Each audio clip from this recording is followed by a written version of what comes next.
So thank you very much for your attention.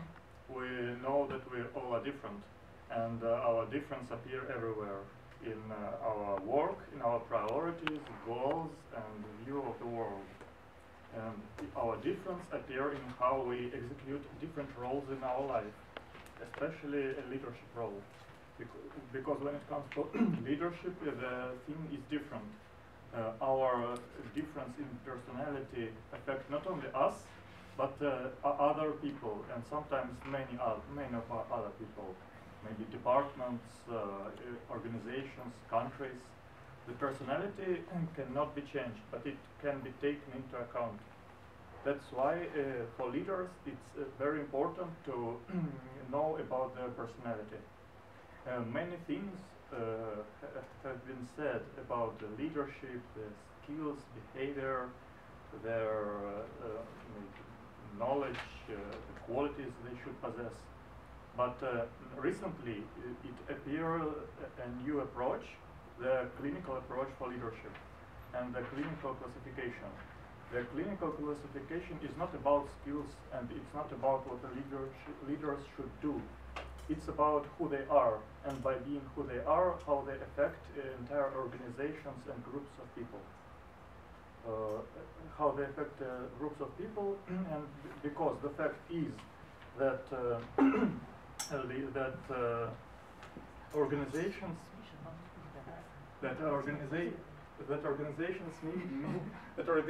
mimic their leaders and create a certain kind of symbiosis with them. What I mean, for instance, if some leaders are very seek for acknowledgement and admiration, they want to impress others, and the entire organization begins to create something new, to go into new market, innovate, implement new ideas, invent something new, and so on. Sometimes it's rational, sometimes it's irrational, but it replicates the personality of its leader. Other leaders don't need admiration; they need control. And what they control, it's good. What they don't control, it's a threat that should be immediately controlled. So the entire organization becomes a very disciplined system that where in extreme case only bureaucrats survive. There are 3 more cases and you met them all probably. Some leaders are driven not by control but by suspicion and mistrust to other people, like remember Stalin for instance. And their paranoia spread throughout the organization, creating it like a little police state.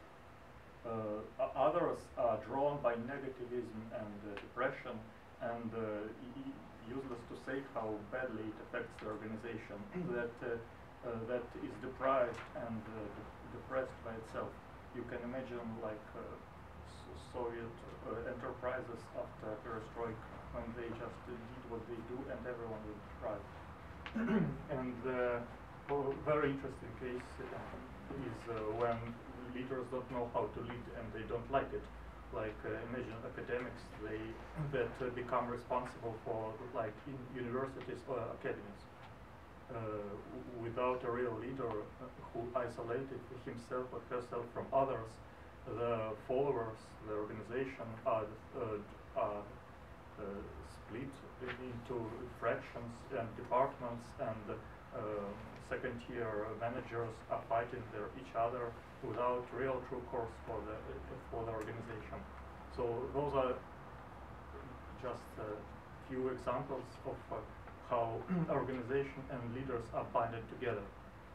Having said all that, it's very hard to observe the pure effect of personality of a leader for an organization, because an organization is affected by many other things, like external factors, its own strategy, its own decisions, and so on.